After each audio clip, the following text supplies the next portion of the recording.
October 2003. Weeks of heavy rain soaked the valley north of Mexico City, and at Teotihuacan, water pooled at the base of the Temple of the Feathered Serpent, inside the walled plaza archaeologists call the Ciudadela. Then the ground gave way. A sinkhole opened at the temple's foot, a ragged circle swallowing topsoil and dropping straight down into darkness. Site workers peered over the edge and saw not bedrock but a shaft, carved and deliberate, plunging roughly 7 meters beneath one of the most heavily studied pyramids in the Americas. Teotihuacan had already given up 2,000 years of secrets, murals, obsidian workshops, the bones of sacrificed warriors buried at the temple's corners. But no one had found this, a vertical passage, cut by hand, sealed at the top, and forgotten so completely that decades of excavation around the Ciudadela had missed it. Archaeologists lowered instruments before they lowered themselves. The shaft opened not into a chamber, but into the mouth of a tunnel, running west beneath the pyramid, its entrance blocked by stone someone had packed there on purpose centuries earlier. The math was staggering. A passage this size, sealed this thoroughly, sitting directly under the temple most closely tied to Teotihuacan's founding myths, had sat untouched since roughly 200 CE, more than 1,800 years. Rome was still rising when this door was closed.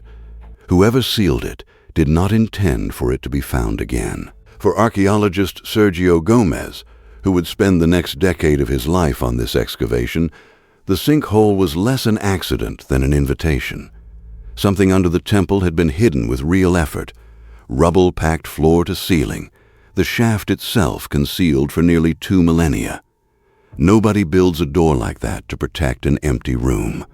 The rain stopped. The sinkhole stayed open, a black eye at the foot of the pyramid. And the question it left behind was simple and enormous. What had the builders of Teotihuacan buried beneath their most sacred temple, and gone to such lengths to make sure no one would ever walk it again? The answer lay 100 meters away, sealed in the dark, and no one yet knew how to safely reach it.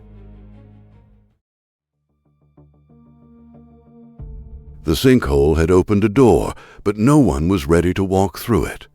In 2004, archaeologist Sergio Gomez, working with fellow researcher Julie Gazzola, turned to a tool built for exactly this kind of blind reconnaissance, ground-penetrating radar. Rather than dig, they would listen, bouncing radio waves through packed earth and stone and reading the echoes that came back. For the better part of a year, through 2004 and into 2005, the two archaeologists walked grids across the Ciudadela's plaza floor, dragging radar antennae above the buried tunnel. Each pass returned a slice of the ground beneath their feet, and slice by slice, a shape began to emerge. A corridor running west from the sinkhole, straight under the base of the Temple of the Feathered Serpent, for roughly 100 meters. That length alone reframed the discovery. This was not a side chamber or a collapsed storeroom. It was a deliberate, engineered passage, cut into bedrock and extending nearly the width of a football field beneath one of the most important religious structures in ancient Mesoamerica. But the radar returns told the team something else, something that would shape every decision for the next several years.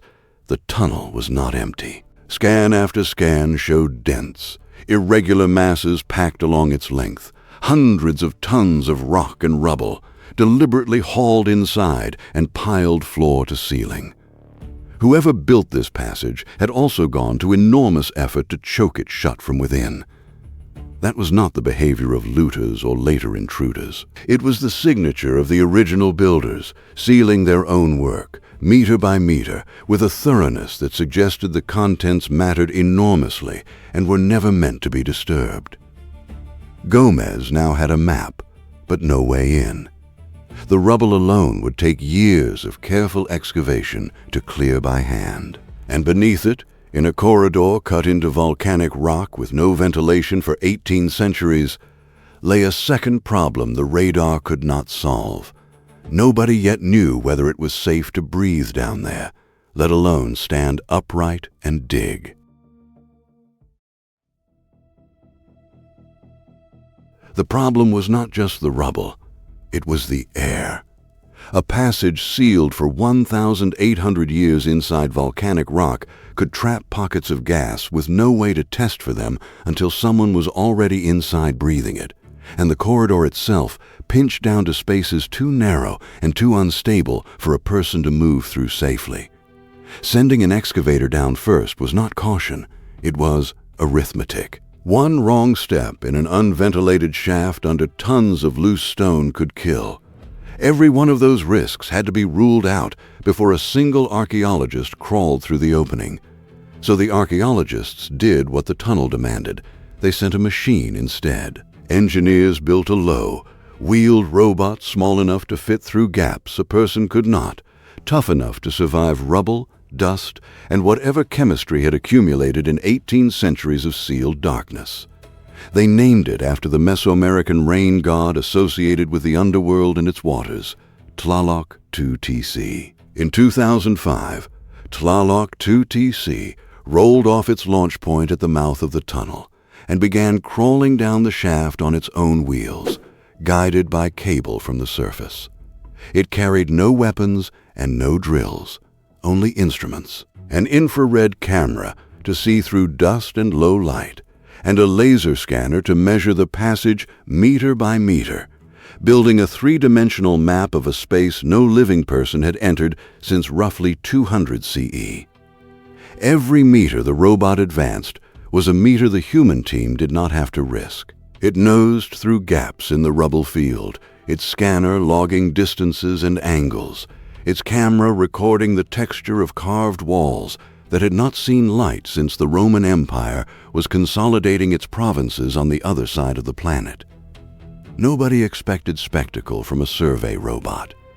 They expected data, gas readings, structural stability, a rough shape of what lay ahead. What Tlaloc 2TC's cameras actually found in the gloom below the Temple of the Feathered Serpent was something else entirely, and it would change the scale of this excavation overnight.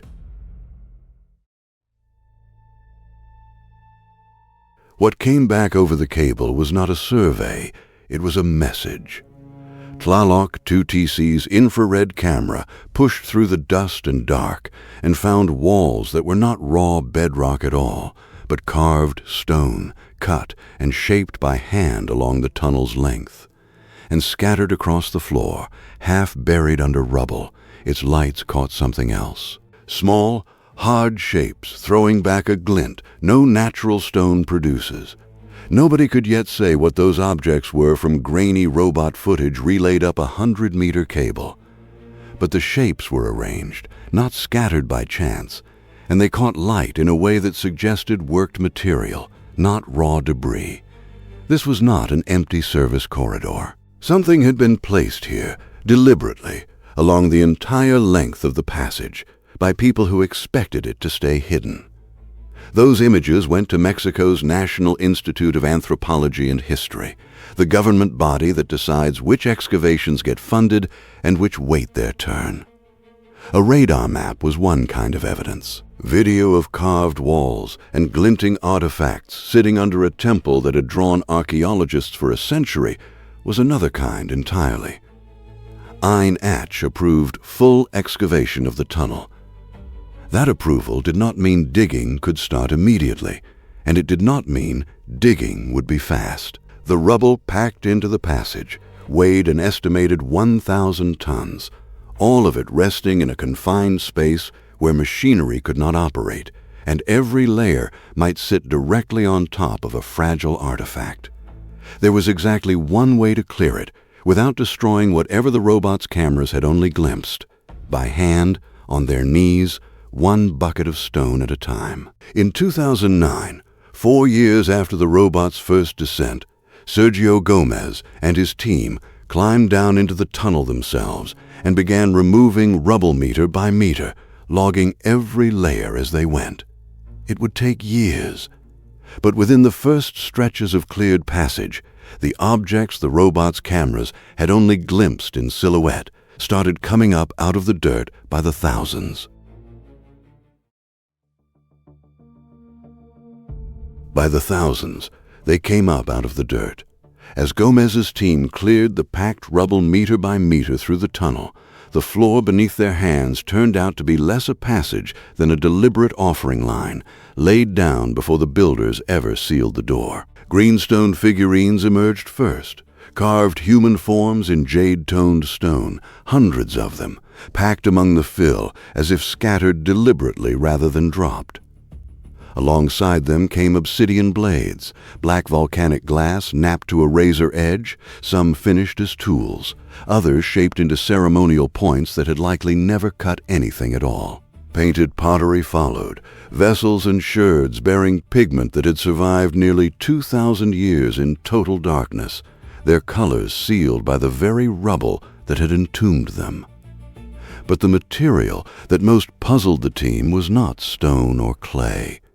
It was shell. As excavation continued, workers began pulling carved seashells out of the fill in staggering numbers, nearly 4,000 of them by the time the counting was done. Marine specialists identified species from both the Gulf of Mexico and the Pacific coast, coastlines hundreds of kilometers from Teotihuacan in opposite directions across the continent, in a world without wheels or draft animals to help carry the load.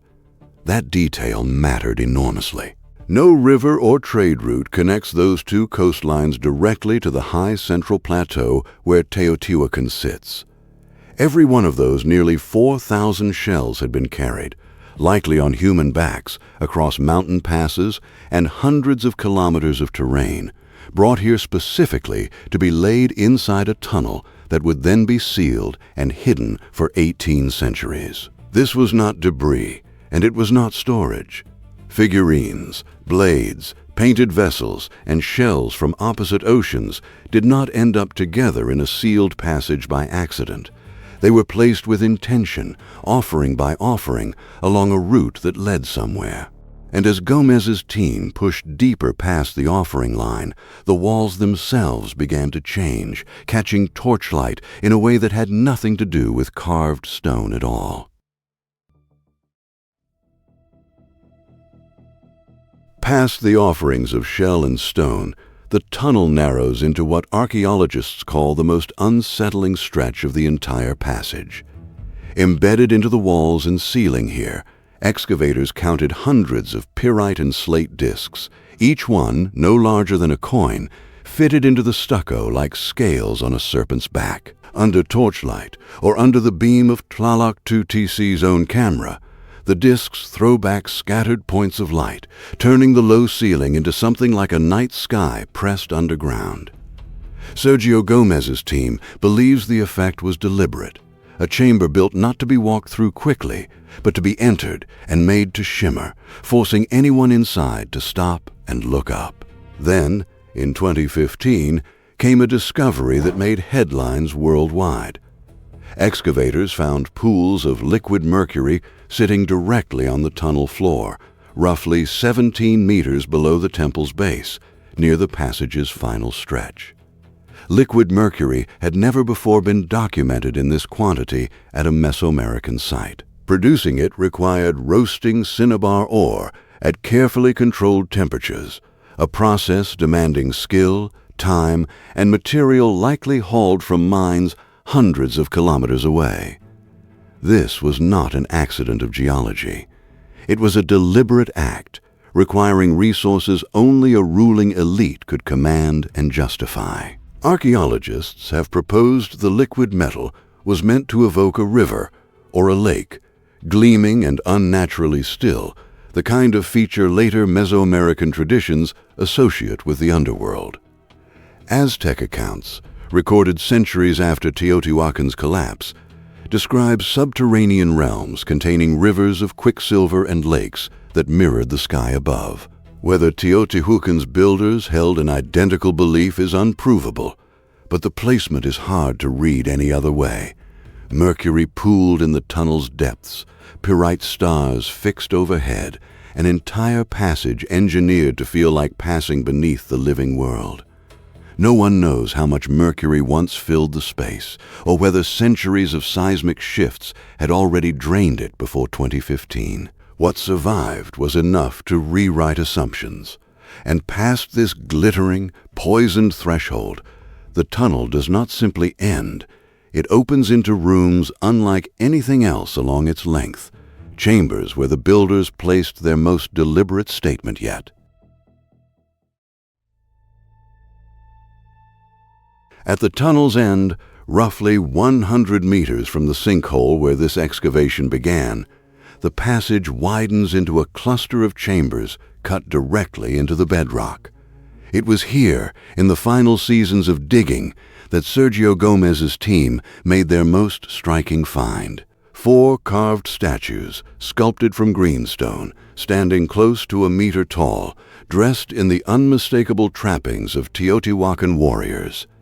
Each figure wears a headdress, a chest ornament shaped like a stylized butterfly or bird, and a belt configuration echoing armor seen nowhere else at the site in 3-dimensional form.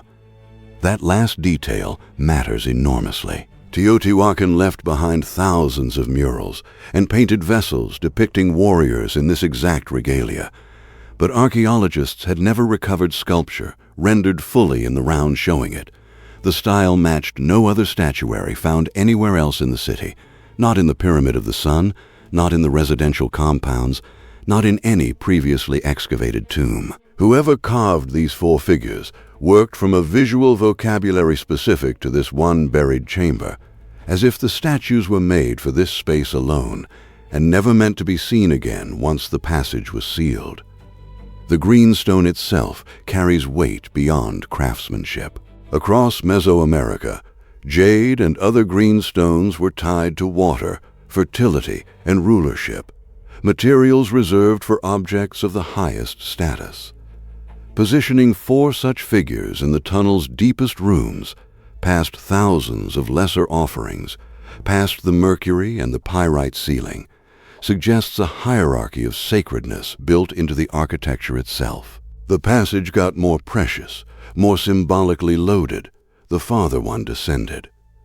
Gomez's team has floated the idea that the 4 statues may represent founding figures, ancestors, or deities tied to Teotihuacan's earliest ruling lineage, though no inscriptions accompany them to confirm names or titles, since Teotihuacan left no deciphered writing system explaining who its rulers were. The statues stand in near silence, facing the chamber's center, guarding whatever the space was built to hold. And that silence points toward the very question driving Gomez's entire excavation. What did the people who built this tunnel actually believe they were creating a passage into? Sergio Gomez gave the excavation a name years before its deepest chambers were ever reached: Tlalocan, meaning path under the earth in Nahuatl, borrowed from the Mesoamerican concept of a lush paradise believed to exist beneath the surface of the world. The name was not decoration. As the dig progressed through 2010, 2014, and into 2015, the tunnel's own construction increasingly seemed to confirm the choice, feature by feature, chamber by chamber. Consider the sequence of Visitor, or the robot Tlaloc 2TC, first through the door, actually encountered, a steep entrance shaft descending roughly 15 meters straight down, a passage running some 100 meters horizontally beneath the pyramid, sealed off from the surface world entirely. Thousands of offerings marking the route, carved figurines, obsidian blades, painted vessels, nearly 4,000 seashells carried from 2 coastlines. Then the pyrite ceiling, glittering like a captured night sky. Then pools of liquid mercury, evoking water where no water should exist underground. Then, at the farthest point, 4 greenstone statues standing watch in bedrock chambers. Every stage of the journey layers on symbolic weight, as though the tunnel's builders were choreographing a descent rather than simply excavating storage space. Later, Mesoamerican traditions, recorded by Spanish chroniclers centuries after Teotihuacan's fall, described Tlalocan as a realm ruled by the rain deity Tlaloc, filled with abundant water, greenery, and precious materials, a paradise reserved for those who died by drowning, lightning, or disease linked to water. Gomez does not claim Teotihuacan's builders used that exact later name or story, but the physical parallels are difficult to dismiss.